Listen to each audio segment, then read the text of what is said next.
I had to wait a minute until Christine got here. But I think I meant, what's that? I said I'm not the last one coming in. Jerry's coming. Oh, so you're off the hook. You don't have to be the one. So I mentioned in the last class, when we were talking about meditation, that meditation, you could say one way to describe meditation is you could say that meditation is the practice of being, yeah, and then the practice of being with whatever's there. This is really a kind of a simple way to talk about meditation. It's about being, not doing, right? So you don't do meditation. No, you be a meditator. You be awareness, aware of the breath in the body. And this is not hard to do unless the way you relate to thinking is that you resist it, you try and change it, you get upset about it, all of which is not necessary and all of which is not the practice of meditation. I think in the last class, one of the things that I did to try and demonstrate what I'm trying to get across here is you could say that the mind is constantly moving, constantly acting, constantly changing, right? It's active, it's action, it's active all the time. The mind is going all the time. And this is what people find to be difficult to be with in meditation, this unending, unstable mind that just keeps presenting ideas about everything and ideas feeding other ideas about everything, right? And so when we practice meditation, what we're practicing is we're practicing opening our awareness and then being with the mind, right? So if you open your awareness and just see this open awareness, it's not moving, is it? It's static. It's just there. It's not doing anything. It's not resisting the mind. It's not trying to change the mind. It's not even interacting with the mind, right? So the mind keeps doing what the mind does. And this hand represents the being with the mind, the awareness of the mind. So the mind keeps doing what it's doing, and to the degree that you don't interact with this, see, if in the practice of meditation, your attention goes here and you begin to interact with this, now you and the mind are interacting and involved, confused, the word confused. You're fused and you're confused, right? So then you remember and you come back to this, and now that is unmoving, the mind keeps going, right? If you do this over time, this activity of the mind starts to gradually slow down, right? Because there's no interaction with it. It's like the sand in a glass of water when left alone, right? When you're just being with it, the sand starts to drop to the bottom and the water becomes clear. In the same way, the mind starts to gradually calm down. And as the mind calms down, it becomes easier, right, to recognize the awareness that's aware of the breath in the body, because there's less interference here and there's less time getting involved with it. So, this is the two-handed approach to meditation. But I think it's a good thing because all you're doing when you practice meditation is simply being, not doing, being. Just breathing, letting the body relax, paying attention, letting the mind calm down on its own. You don't need to do anything. You don't need to stop it. You don't need to control it. You don't need to not have thoughts. No, let it do whatever it wants to do. This is the practice of meditation, simply being still, not moving the body.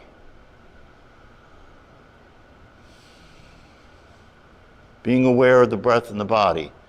And when you're aware of the breath in the body, when there's an awareness of the breath in the body, what happens is there is a natural recognition that the awareness of the breath in the body indicates that you're not the body and you're not the breath. You're the awareness of the body and the breath. And so that's what you're practicing in meditation. Being what you are, being aware of the breath and the body. You are the light that shines on the breath and the body that allows it to show up. And obviously it takes practice and time, practice consistently over time, right, to reorient yourself out of the thinking activity and into the awareness, into the being with. And then eventually what happens is you find yourself able to spontaneously and naturally recognize your ability to be with anything, to be with the news, to be with the body, to be with life, to be with the relationships that you have, to simply be with it. And it opens up a different possibility. And thinking is just thinking. It's not the devil. The problem with thinking is when the thinking is running amok, when the thinking is happening in the default state. In other words, when the thinking that's happening is the thinking mind, as Ramesh would say, not the working mind.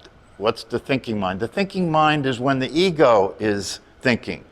And it's important to distinguish this for yourself. So when you're paying attention, you know where not to get into trouble.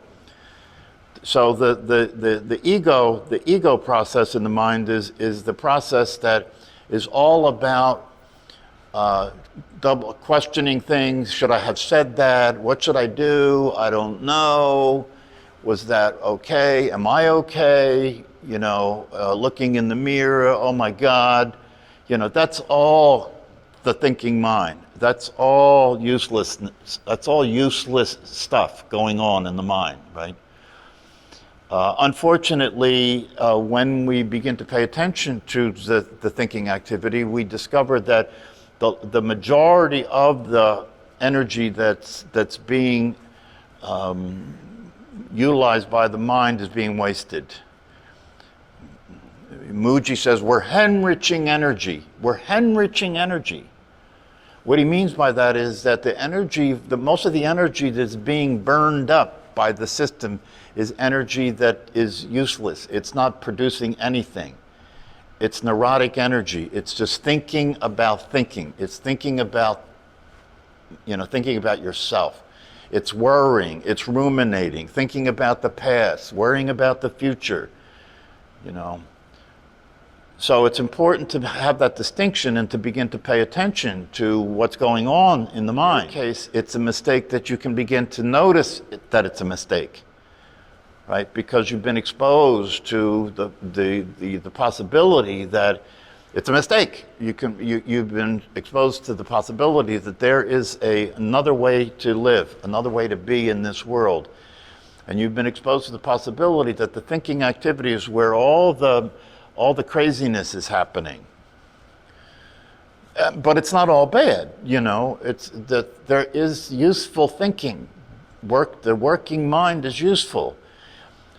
So you can pay attention and start to notice the difference between the two. And if you pay attention, you'll notice you spend the majority of the time being nuts.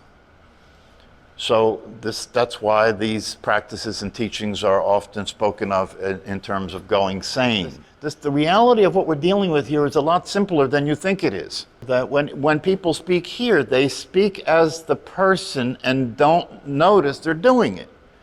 And when they're speaking as the person, they're speaking as the person about awareness, as if awareness is an attribute of the person. It's the opposite. The person is in awareness, not awareness is in the person. It's the opposite. And this is critical. This is the whole teaching. This is the whole teaching. The whole teaching. Yeah, because as long as you continue to be what you're not, you can't experience what you are. Doesn't that make sense? It's like Rupert says, if I asked you to stand up and take a step toward yourself, how would you do that? You see? How would you do that? How could you take a step toward yourself? It's as simple as this. it's as simple as this. The you that you think you are, the you that you keep being when you speak and so forth, right? Is it not the case that there is an awareness of that?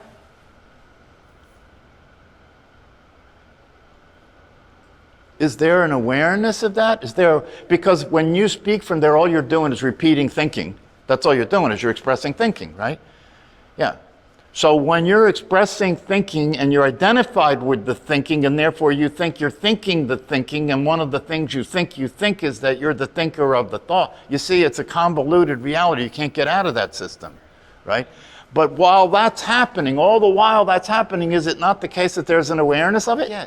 All you have to get is the awareness of it is you. That's it. All you have to do is get the awareness of the thinking is what you are. That's why when we practice meditation, what are we doing? Practicing being aware of the breath in the body. Well, if you're being aware of the breath in the body, then you're being the awareness that's aware of the breath in the body. That's practicing being yourself. It takes thinking to generate the illusion, doesn't it? You have to think that you're something other than what you are in order to fall into the trap and start operating as if that's true. You have to think that, right? But if you practice being aware in such a way where you're out of the thinking activity, you're practicing being outside the system. You know, this is what they, sometimes people say, out of the box, thinking out of the box, right? But that's a misunderstanding in and of itself, because thinking is the box. How are you going to think outside of the box if thinking is the box? And one of the things I like about Ramesh Balsekar is, he makes it clear, look, I understand that what I'm saying is a concept. He's one of the few people I ever came across that actually says that, right? Most teachers teach what they teach like this is it, right? This is what I'm telling you is it, right? But no, he understands what he's dealing with when he says this, right? Because he's dealing with the mind, right? And so he says, I understand what I'm saying here are concepts. So the first thing that you have to do is look and see, do I agree with the concept? If I don't agree with the concept, then stay in the process of relating to the concept, looking at the concept, looking at the evidence for the concept, right? And if you get to a point where you're convinced that the concept is not just a concept, it's a concept that's pointing to the truth, right? Then you can use the concept, right, as a stepping stone, to get to the experience, which is not conceptual. But he does that because it's very important for you to deal with whether or not this is something that you agree with, whether or not this is something that you really understand. And it's been brought to my attention. See, sometimes I lose touch with what's going on and I assume too much. Because it's been brought to my attention out of my interaction with a number of different people is that there's still a lot of people who I work with, a lot of students, a lot of clients that don't really yet understand this stuff. Somebody brought up, Vince was saying in his way the same thing. Like somebody said, after everything that I've said here, somebody said, well, how am I going to breathe? After I die, how am I going to breathe without a body? And when I heard that, it's like, how can somebody ask me that question? You know what I mean? How can somebody ask me that question? Well, then what I had to deal with is that obviously that person really doesn't understand these concepts. You can't understand these concepts and say that, right? Because part of the teaching, part of the fundamental teaching here is that you are awareness. Awareness is not physical. Awareness doesn't breathe. The awareness that you are right now is not breathing. It's not breathing. This is not about not being crazy. It's about being aware that you're crazy, right? And when you see it for what it is, you have a choice, right? Most of the crazy people on the planet do not think they're crazy, right? They think insanity is sane, right? So for you to see that you're crazy, now you have a choice. You don't have to choose to continue to to identify with those crazy thoughts. You don't have to choose to continue to identify with reactive emotions. You don't have to choose to continue with the patterns of behavior that are self-defeating and destroying your physical body. You don't have to choose those things. You have an alternative, just like you said. When you hear about this, it's like, oh wow. The book is coming out next week as an Audible on Audible, and so it's done. The Audible book is done, and I'm listening to it now. I have to go. This is the first time I've really read the book since I wrote it. I'm just going to tell you the specific concepts. And then I'm going to say to you, if you contemplate these concepts and if you practice meditation, if you apply this, if you look at your life through this lens, right, that'll be sufficient. You know, that'll be sufficient. You'll see it. You have to work as like what's his name? Goenka. I did G.N. Goenka's 10-day Vipassana retreat. And one of the things that he said in his teachings is you got to work out your own liberation. You got to work out your own liberation. You know, you have to take on the teaching. You have to take on the teachings. You have to take on the responsibility to know what's going on so that you don't keep operating blindly, so you don't keep going through the motions and operating automatically. And this is important. I hope the reason I see all of you here consistently is because you recognize what we're talking about here. Do you understand what I'm saying? This is not some passing, interesting, theoretical thing. I was listening to Swami so-and-so. This guy, you all know that the way that I am is that I usually get involved with one teacher at a time and like really get into them and so forth. And this guy is the teacher that is the head of the Advaita Vedanta Foundation or whatever it is in New York City. It's like the center in the world of Vedanta teachings, and he's the Swami that teaches there, and he's really good. I really highly recommend him. I'll send a link so you'll know who I'm talking about, but he's really good. And he says, and I agree with this, he says in the beginning when you hear about these things, which are conceptual, right, it sounds like a very sophisticated philosophy, right? It sounds like a very sophisticated philosophy, and that's how it lands for you, right? But if you persist and pursue these things and practice the practice of meditation the way it's meant to be done, at some point that transforms, and it transforms from a very sophisticated philosophy to the obvious truth. To the obvious truth. So much so, as he says, that there's no difference when you get to the obvious truth about it. There's no difference between saying that my name is what it is and I am awareness. Those two things appear to be just as obvious. One is just as obvious as the other.